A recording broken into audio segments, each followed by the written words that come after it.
Some stories don't shout, they whisper. But when you finally hear them, you'll never forget them. The afternoon sun was high, washing the courtyard of the soldier's tomb in bright golden light. The marble walls gleamed, the engraved names of fallen heroes standing proudly in the open air. A sense of respect lingered in the place. Even the breeze carried a stillness, as though unwilling to disturb the silence of sacrifice. Two couples sat on a long stone bench, talking softly. One man pointed out details of the tomb, while the others nodded, their voices calm and low. Children's laughter could be faintly heard in the distance, as families wandered through the memorial gardens. It was the kind of day where everything felt steady, safe, and peaceful. Then it happened. "Back off, or this ends bad for you," a firm voice rang out, shattering the stillness. The couples froze. Heads turned. Just a few steps away, a man in a green shirt stood tall, fists clenched, his eyes locked on something unfolding before him. Two men in dark suits loomed over a young blonde woman. One had his hand gripping her arm tightly, the other stood too close, his smirk making her skin crawl.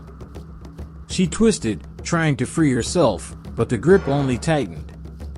Her friend sat on the bench beside her, stiff with fear. The couples glanced at one another. This wasn't just a misunderstanding. This was trouble. And it was happening right here, in broad daylight, at the tomb of soldiers. The man in green didn't shout. He didn't flail his arms. But his words carried a weight that made everyone pay attention. His presence alone felt like a storm waiting to break.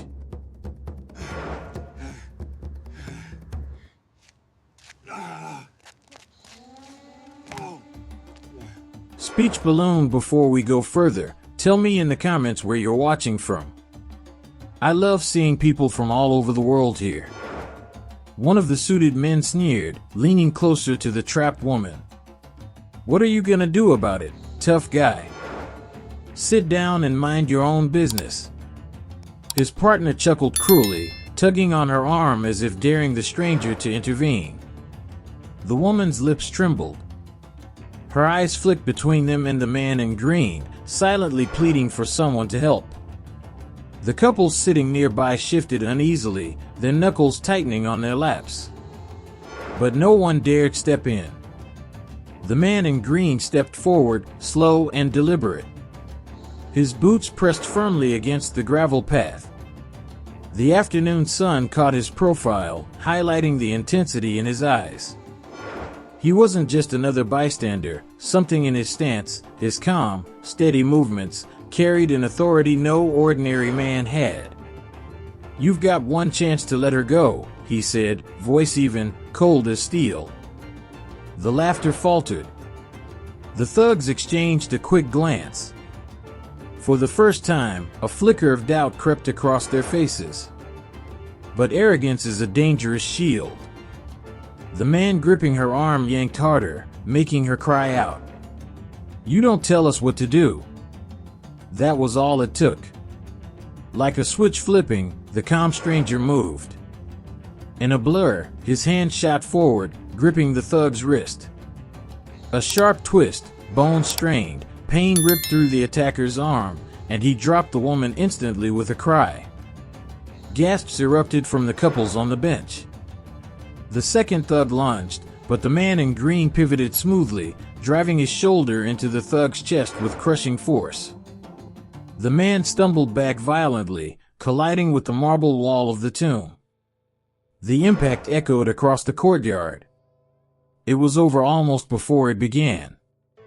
If this moment shocked you as much as it shocked them, hit the like button. It helps more people see this story.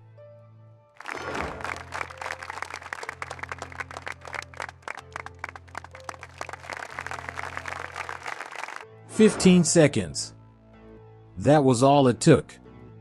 One attacker lay pinned to the ground, his arm locked painfully behind his back. The other sat slumped against the wall, wheezing and pale, fear carved into his face.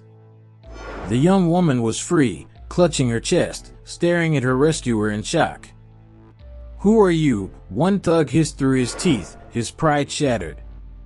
The man in green leaned close, his voice low and deadly serious. "Navy. 12 years. If you try something like this again, you won't walk away." The words sank deep. The precision, the control, the speed, it wasn't brawling. It was training. Years of discipline, sharpened by service. The couples on the bench whispered among themselves. "That's military. Has to be." But the man in green, Jake, didn't stand there for applause or recognition. He hadn't come to the tomb for heroics. He had come as a father, bringing his little girl to lay flowers at the memorial, teaching her about honor, duty, and sacrifice. And there she was, just a few steps away, kneeling by the tomb, arranging flowers with her small hands. Completely unaware of the danger her father had just erased in moments. Jake released the pinned attacker, letting him scramble to his feet.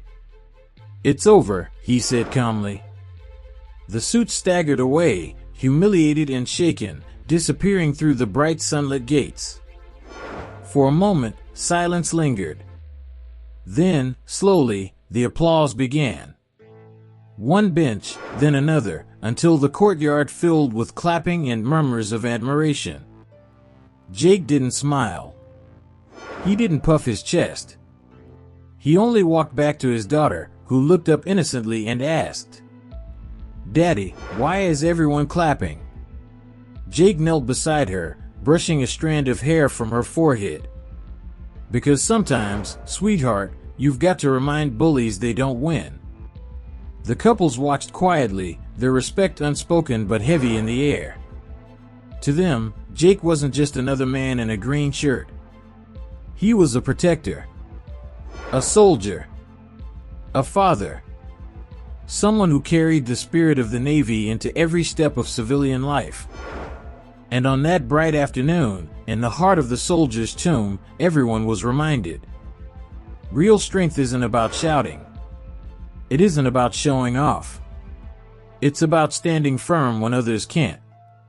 Jake hadn't asked to be a hero that day. But heroes rarely do. Clapperboard, if this story touched you, don't just keep it to yourself.